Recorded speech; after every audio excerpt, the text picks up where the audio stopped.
Acidentalmente, dei um soco na minha enteada e quebrei o nariz dela. Então minha esposa me culpou, apesar de anos incentivando o comportamento da filha, e admitiu que só se casou comigo porque eu era estável. Eu sou um homem de 38 anos e me casei com Jude há alguns anos e adquiri uma enteada, Abby, como resultado. Namorei Jude quando Abby tinha 8 anos. Conheci-a quando ela tinha 9 e casei com Jude quando ela tinha 10. Diria que nosso relacionamento é ok. Ela não age como uma mimada comigo e me respeita o suficiente como marido da mãe dela. No entanto, há um problema gritante sobre ela, e a sua natureza de fazer pegadinhas. Para contexto, nunca quis ser padrasto. Quero dizer, eu sabia que Jude tinha uma filha quando começamos a namorar, mas não estava procurando ser figura paterna de ninguém. Meu próprio pai era bem ausente enquanto eu crescia e, honestamente, eu não sabia nada sobre criar filhos, mas Jude era incrível, inteligente, engraçada, independente, e nós simplesmente nos demos bem imediatamente. Ela deixou claro desde o início que não estava procurando um novo pai para Abby, apenas um parceiro para ela mesma. Esse acordo funcionou bem para mim. Quando conheci Abby, ela era bem quieta, apenas acenava para mim e voltava para o que quer que estivesse fazendo. Jude disse que ela era apenas tímida, mas, olhando para trás, acho que ela estava me avaliando. As pegadinhas não começaram até depois de nos casarmos e eu me mudar para a casa delas, que agora é tecnicamente minha casa, já que comprei a parte do ex dela, mas essa é outra história. Abby adora fazer pegadinhas.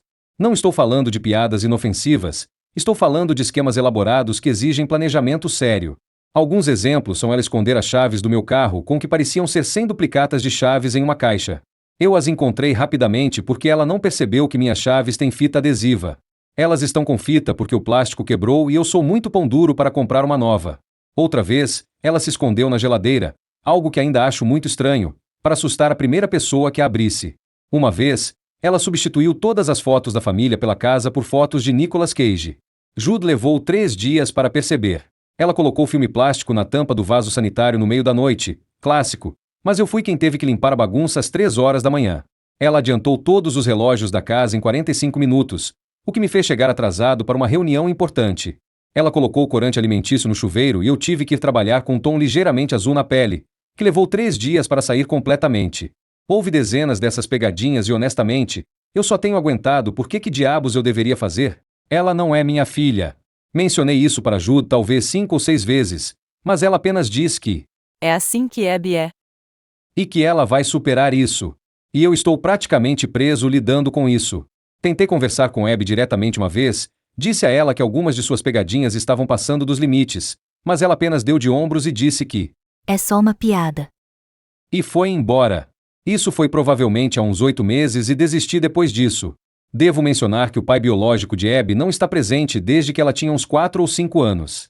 Não sei a história completa, Jude não gosta de falar sobre ele, mas entendo que ele simplesmente foi embora um dia e nunca mais voltou. Sempre imaginei que isso tinha algo a ver com o comportamento de Abby, mas não sou psicólogo nem nada do tipo. Bem, na última quarta-feira, cheguei em casa do trabalho por volta das 17h30.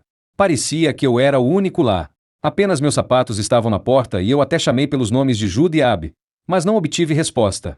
Isso é meio normal, já que Jude às vezes trabalha até tarde e Abby fica na escola para atividades extracurriculares. Então, fiquei brincando um pouco com minha cachorra, uma mistura de pastor alemão com husky. Para quem perguntar, o nome dela é Luna e nós a temos desde filhote. Joguei a bola para ela na sala de estar e dei alguns petiscos. Depois, decidi ir ao banheiro. Tinha sido um dia longo, cheio de reuniões consecutivas, e nem tive tempo de ir ao banheiro no trabalho. Eu realmente precisava ir. Ao chegar lá, percebi que o armário da janela estava aberto. No começo, não liguei para isso e comecei a abrir o zíper da calça, mas então vi uma sombra atrás da cortina do chuveiro. Pensei no pior e, sem hesitar, soquei a figura atrás da cortina. Bem, como todo mundo pode imaginar pelo título, era Abby. Ela estava gravando um vídeo de pegadinha e eu não tinha notado que ela tinha apoiado o celular no armário do banheiro com 2 copos. Não vou mentir, não peguei leve. Acertei ela com toda a minha força. Não sou um cara grande, tenho 1,75 metros e um porte médio, mas malho 3 a 4 vezes por semana e sei como dar um soco. O nariz dela parecia quebrado na hora e quando percebi isso, entrei em pânico, e ela também. Ela começou a gritar e chorar, com sangue por toda parte. Eu fiquei desesperado, tentando pegar toalhas para estancar o sangramento enquanto tentava processar o que diabos tinha acabado de acontecer. Depois de uns 5 minutos surtando, levei Abby ao pronto atendimento e avisei Jude sobre a situação. Liguei para ela no carro, o que provavelmente foi perigoso, mas eu estava fora de mim naquele momento. Jude disse que nos encontraria lá. O nariz de Abby estava mesmo quebrado e levaria de 6 a 12 semanas para se recuperar. O médico falou algo sobre uma fratura nasal deslocada e que precisariam realinhá-la. O que me fez me sentir ainda pior. A viagem de carro foi em completo silêncio. Eu não sabia o que dizer. Quero dizer, o que você fala para uma criança cujo rosto você acabou de esmurrar? Tentei puxar conversa uma vez, dizendo algo como: Eu sinto muito, eu não sabia que era você. Mas ela apenas se virou e ficou olhando para fora da janela, segurando a toalha ensanguentada no rosto. Não tentei de novo depois disso. No pronto atendimento, as coisas não foram muito melhores. A equipe claramente me olhava torto, principalmente quando Abby continuava dizendo: Ele me socou. Com o rosto todo ensanguentado. Tive que explicar a história 3 vezes para 3 pessoas diferentes. A enfermeira parecia não acreditar em mim, mas o médico foi um pouco mais compreensivo. Ainda assim, perguntou para Abby se ela se sentia segura em casa, enquanto me lançavam um olhar suspeito. Então, levaram Abby para o atendimento e me deixaram na sala de espera, me sentindo um lixo. Quando Jude chegou, ela estava surpreendentemente calma. Eu esperava que ela surtasse comigo, mas ela apenas suspirou muito e perguntou o que aconteceu. Quando expliquei, ela olhou para Abby e disse: Você tá falando sério? Isso me pegou de surpresa.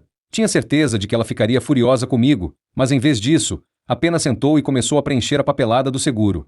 Eles realinharam o nariz da Abby, o que aparentemente envolveu enfiar instrumentos de metal nas narinas dela e mover o osso de volta ao lugar. Eu conseguia ouvir o choro dela da sala de espera. Depois, deram analgésicos, instruções de cuidados e um encaminhamento para um otorrino para acompanhamento na semana seguinte. Tudo isso levou cerca de 3 horas.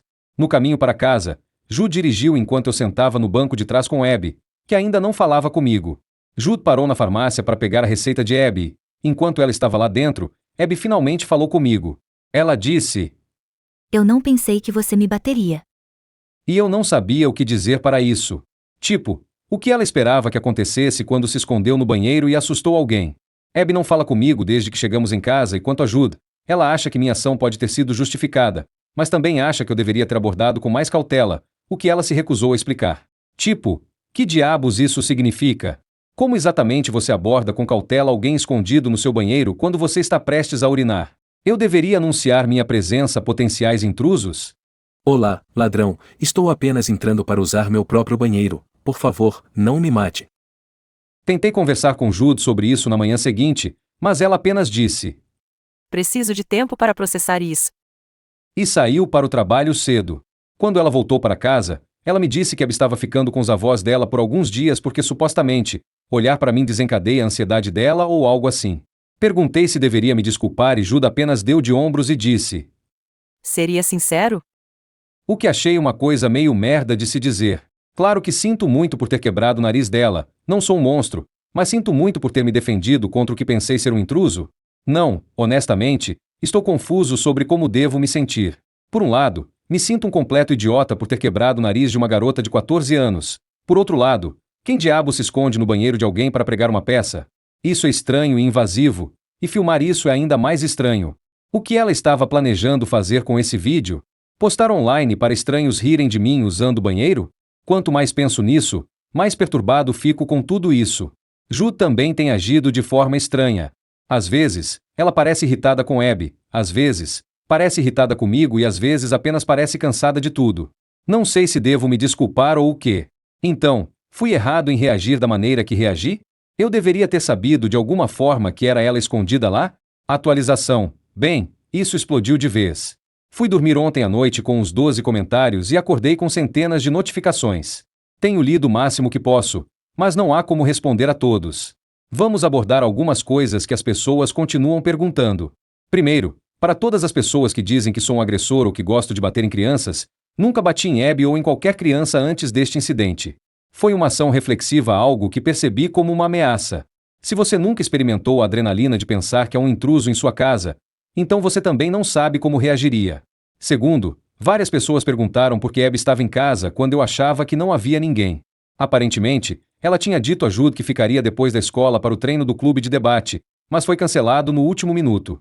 Em vez de mandar uma mensagem para alguém, como uma pessoa normal faria, ela decidiu voltar para casa e preparar sua pegadinha. Ela estava escondida no chuveiro por quase 30 minutos, esperando que alguém fosse usar o banheiro. Isso é dedicação, eu acho. Terceiro, Muitos de vocês estão perguntando sobre o celular de Abby no vídeo. Sim, eu a fiz apagá-lo no hospital. Em retrospectiva, eu deveria tê-lo guardado como prova de que eu não estava apenas atacando-a aleatoriamente, mas eu não estava pensando muito claramente na hora. Eu estava mais preocupado em garantir que não houvesse filmagens de mim usando o banheiro circulando por aí. A natureza de Abby de fazer pegadinhas não se limita a mim. Ela fez pegadinhas com seus amigos, os vizinhos e na escola. A escola ligou para Jude várias vezes sobre isso, pois resultaram em vandalismo leve. No ano passado, ela colocou filme plástico transparente em todos os assentos de vaso sanitário no banheiro feminino. No ano anterior, ela colocou um alto-falante Bluetooth em uma placa de teto e tocou sons de peido durante um teste. Uma vez, ela encheu a gaveta da mesa de um professor com creme de barbear. Quando fomos chamados para isso, Jude apenas riu e disse: Crianças serão crianças. Enquanto eu ficava lá me perguntando o que havia de errado com essa família. Ela também fez coisas com os vizinhos. Ela tocou a campainha do casal de idosos ao lado às 22 horas, o que não parece tão ruim, exceto que o marido tem problemas de mobilidade e leva uma eternidade para chegar à porta. Ela colocou o cocô de cachorro falso no tapete de boas-vindas de outro vizinho. Ela trocou as decorações de Halloween das pessoas um ano, o que levou a uma discussão acalorada entre duas famílias na rua, que cada uma pensava que a outra tinha roubado suas coisas. Para ser claro, eu não sou um cara violento que está sempre procurando uma briga. Eu nem estava no exército ou algo assim, como alguns de vocês assumiram. Eu apenas reagi por instinto. Quem diabos não enlouqueceria ao encontrar alguém escondido atrás de sua cortina de chuveiro? É como o cenário de todos os filmes de terror. Alguns de vocês perguntaram sobre nossa segurança doméstica. Temos um sistema de alarme básico, mas não estava armado porque Abby já estava em casa. Não temos câmeras dentro de casa porque, bem, privacidade. Estou começando a pensar que talvez devêssemos, apenas para me proteger de futuras pegadinhas. Atualização. Foi uma semana caótica. Jude ainda se recusou a explicar como a situação deveria ter sido tratada, mesmo que ela estivesse meio que ok com isso no início. Perguntei diretamente a ela o que exatamente eu deveria ter feito de diferente e ela apenas disse: Você sabe o que quero dizer? E foi embora. Não, Jude, eu não sei o que você quer dizer, é por isso que estou perguntando. Depois de 3 dias dessa discussão, mostrei a postagem e os comentários para ela e ela deu uma guinada de 180 graus. Acho que ver centenas de estranhos da internet dizerem que a filha dela estava errada finalmente fez algo mudar. Ela de repente pensou que talvez fosse hora de fazer uma intervenção e eu concordei. Trouxemos alguns amigos dela e a esposa do meu primo, Jace. Jace é policial de outro estado e Abby parece respeitá-la. Não tenho certeza do porquê, talvez porque Jace não leva desaforo de ninguém, ela é bem intimidadora, mesmo tendo tipo 1,57 metros. Meu primo a conheceu em um bar há 5 anos e foi amor à primeira vista ou algo assim. Eles se casaram depois de namorar apenas 3 meses, o que todos acharam loucura, mas eles parecem felizes o suficiente. Enfim, nos reunimos na nossa sala de estar no último sábado. Estavam Jude e eu, Jace, a melhor amiga de Jude, Tara, que sempre achei meio avoada, mas tanto faz, a irmã de Jude, Michelle, e a avó de Abby, a mãe de Jude. Abby voltou da casa dos avós sem saber o que estava acontecendo e você podia ver o momento no rosto dela quando ela entrou e viu todo mundo sentado lá com um olhar sério. Nessa intervenção, cada um de nós declarou como fomos afetados por suas várias pegadinhas e como, por sua vez, elas a afetaram. Jude foi a primeira, falando sobre como é constrangedor ser chamada pela escola constantemente. Eu fui o próximo, listando todas as pegadinhas que ela me fez e como elas me fizeram sentir desrespeitado na minha própria casa. Tara falou sobre a vez em que Abby colocou sal no café dela quando ela estava visitando, o que eu nem sabia. Michelle mencionou como Abby causou uma cena no Dia de Ação de Graças do ano passado, colocando aranhas de plástico no peru quando ele estava sendo cortado, outra que eu não sabia. Jace também falou sobre como muitas dessas pegadinhas beiram o território criminal, o que significa que ela poderia ser presa ou enfrentar retaliação. Essa última parte não me agradou, mas não disse nada porque todos os outros pareciam achar que estava tudo bem. Jace entrou em detalhes sobre como coisas como vandalismo, invasão de privacidade e assédio poderiam levar a acusações reais, especialmente quando Abby ficasse mais velha. Você só tem 14 anos agora. Disse ela. Mas em 4 anos você será julgada como adulta e acredite, os juízes não acham essas pegadinhas engraçadas. A coisa toda durou cerca de 2 horas e honestamente foi muito estranha. Abby apenas ficou sentada lá olhando para o chão na maior parte do tempo, enquanto diferentes adultos se revezavam para dizer a ela que ela estava sendo uma idiota, não nessas palavras exatas, mas basicamente isso. Comecei a sentir pena dela na metade do caminho, mas então me lembrei da minha pele azul desbotada do incidente do chuveiro e endureci meu coração novamente. Pareceu tê-la afetado e Abby chorou um pouco e prometeu melhorar. Ela pediu desculpas a todos individualmente, embora quando chegou a mim, seu pedido de desculpas foi bem breve. Apenas um desculpa murmurado por se esconder no banheiro, sem fazer contato visual. Eu disse que também sentia muito por tê-la atingido e ela sentiu, mas ainda há essa tensão óbvia entre nós. Quando todos os outros foram embora, Geis ficou para trás e nos apresentou a um acampamento disciplinar que poderíamos enviá-la. O programa tem 6 semanas de duração e envolve terapia em grupo, terapia individual e projetos construtivos, seja lá o que isso signifique, e é realizado em um campus universitário no Arizona. O programa aparentemente tem boas críticas. Geis disse que o departamento dela encaminhou vários adolescentes problemáticos para lá com resultados positivos. Jude parece decidida a enviá-la para descobrir seus problemas centrais. Estou um pouco hesitante em enviar uma criança para longe de casa, mas sou padrasto, então não tenho voz. Mencionei talvez tentar a terapia regular primeiro, mas Jude acha que toda essa situação precisa de uma abordagem mais drástica. Abby voltou para casa ontem e tem se escondido basicamente no quarto dela. Ela só sai quando eu não estou por perto, o que eu acho que entendo. O rosto dela parece bem machucado, todo roxo. Sinto que toda vez que vejo, o hematoma ao redor do nariz dela assumiu uma cor roxo-amarelada que é honestamente bem horrível. O otorrinolaringologista disse que tudo está cicatrizando corretamente, então pelo menos isso. Jude e eu tivemos outra discussão ontem à noite sobre o acampamento. Acho que é excessivo para o que aconteceu e ressaltei que significaria que Abby perderia 6 semanas de escola. Jude disse que eles têm tutores lá e que não afetaria a educação dela. Perguntei quanto custava e aparentemente são tipo $12.000, o que é insano.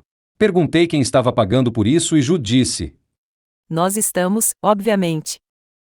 O que é a primeira vez que ouvi falar em nós em toda essa situação. Não sou contra gastar dinheiro no bem-estar de Abby, mas $12.000 por um acampamento de verão glorificado parece extremo quando poderíamos provavelmente obter resultados igualmente bons com terapia regular por uma fração do custo. Eu disse isso e Jude me acusou de me importar mais com dinheiro do que com Abby. Isso não é justo. Eu sou quem tem dito desde o início que isso foi um acidente e que devemos abordá-lo com alguma perspectiva.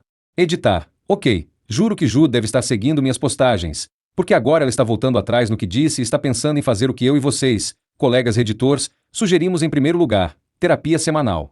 Então, concordamos que vou encontrar um terapeuta e vou pagar a conta, já que ela não levou isso a sério em primeiro lugar.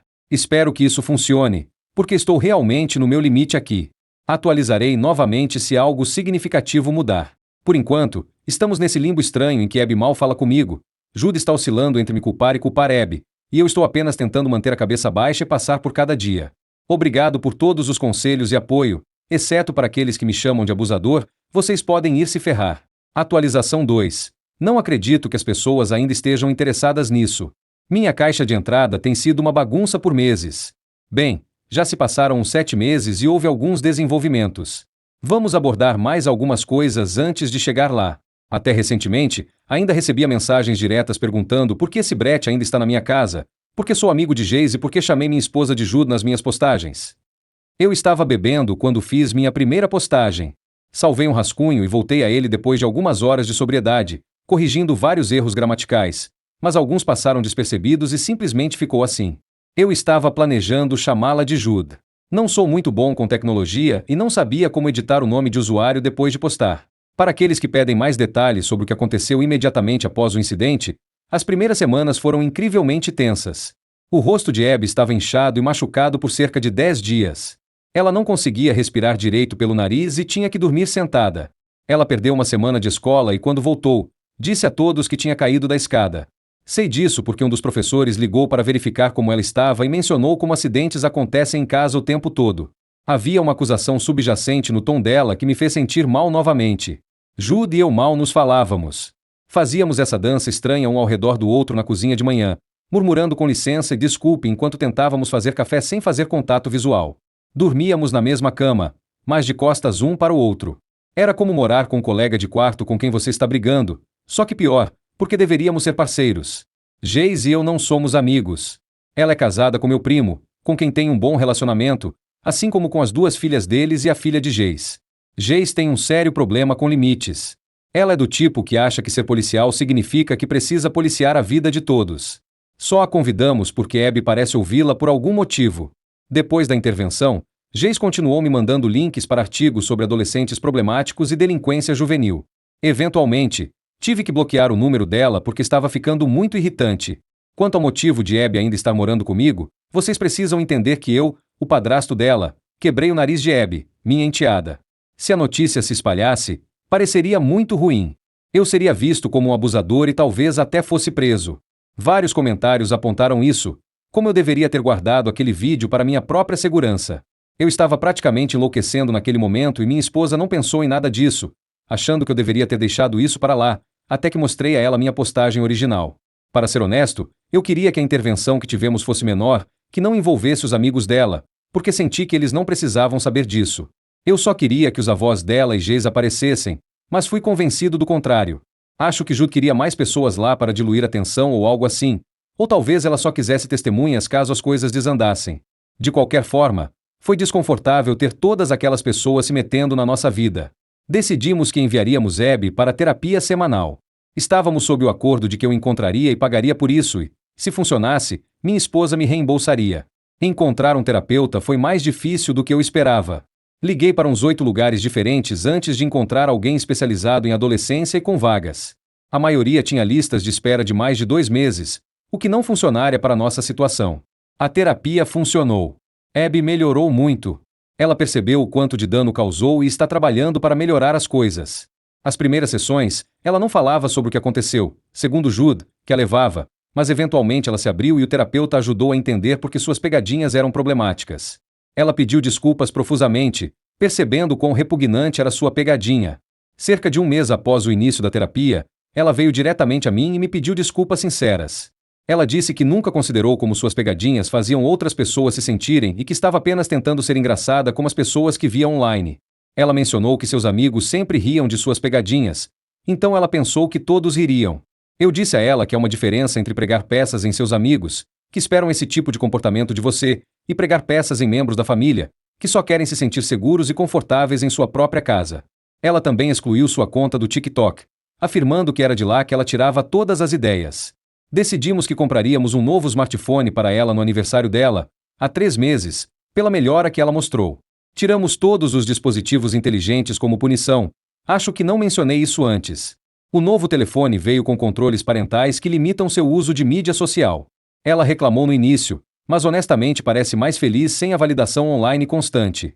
Mas a terapia trouxe à tona outros problemas. Aparentemente, Abby estava agindo para chamar a atenção de sua mãe, que tem se afastado bastante da criação dos filhos nos últimos anos. Isso não me surpreendeu, mas foi a primeira vez que alguém disse isso em voz alta. Jude trabalha muito e quando está em casa, geralmente está cansada e só quer assistir TV ou mexer no celular. Ela raramente pergunta sobre o dia de Abby ou ajuda com o dever de casa ou faz qualquer uma das coisas típicas de mãe. Tentei compensar às vezes, mas como eu disse, nunca me inscreve para ser pai. O terapeuta sugeriu que Jude e Abby tivessem algumas sessões juntas, o que Jude relutantemente concordou. Não sei o que aconteceu nessas sessões, mas Jude sempre voltava para casa de mau humor depois, me criticando por pequenas coisas como deixar um copo no balcão ou esquecer de tirar o lixo. Quanto a mim e minha esposa, dei a ela um ultimato. Já que a terapia funcionou para Abby, era hora de fazermos terapia de casal ou nos separarmos. Estávamos tendo problemas antes que todo esse incidente aparecesse e agora meio que teve que ser forçado. Nos últimos 2 anos, temos vivido mais como colegas de quarto e seu comportamento permissivo está finalmente fazendo as coisas desmoronarem. Ela relutantemente concordou. A primeira sessão foi estranha. O terapeuta nos pediu para descrever nosso relacionamento em 3 palavras e Jude disse: confortável, estável, conveniente. Não exatamente a declaração de amor apaixonada que eu esperava. Eu disse: distante, tenso, incerto. O terapeuta nos perguntou sobre nossos estilos de comunicação, nossas táticas de resolução de conflitos, nossa vida íntima, que tem sido basicamente inexistente no último ano. Parecia que um holofote estava sendo lançado sobre todas as partes quebradas do nosso relacionamento que estávamos ignorando. Acabou sendo de curta duração. Ela falou durante nossas sessões sobre como eu exagero nas coisas e fui longe demais ao postar o incidente online. Ela revelou que estava de fato seguindo minhas postagens e foi por isso que mudou de ideia sobre o acampamento. Nossa terapeuta então nos perguntou se nos amávamos. Fui honesto e disse que sim, mas está se tornando difícil. Minha esposa, por outro lado, disse que estava apaixonada pela ideia de mim. Precisei de 1 minuto se ouvir direito e ela continuou falando sobre como eu era aparentemente uma boa pessoa. Eu era mais jovem que ela, tinha um emprego estável e era dono de uma casa, e ela pensou que minha lealdade era um bônus. Não sei porquê, mas perguntei a ela se ela me traiu e ela disse que não, mas não importa. Ela acabou de revelar que se conformou comigo. A terapeuta tentou salvar a sessão falando sobre como os relacionamentos evoluem com o tempo e como a atração inicial pode se desenvolver em laços mais profundos, mas o dano estava feito. Eu não conseguia desouvir o que Judah havia dito. Todo esse tempo, pensei que tínhamos algo especial e, na verdade, eu era apenas uma boa decisão financeira para ela. Tivemos uma briga enorme naquela noite quando chegamos em casa. Eu a acusei de me usar como um caixa eletrônico. Ela me acusou de ser emocionalmente indisponível. Eu disse que ela era uma mãe terrível. Ela disse que eu era um maníaco violento e controlador.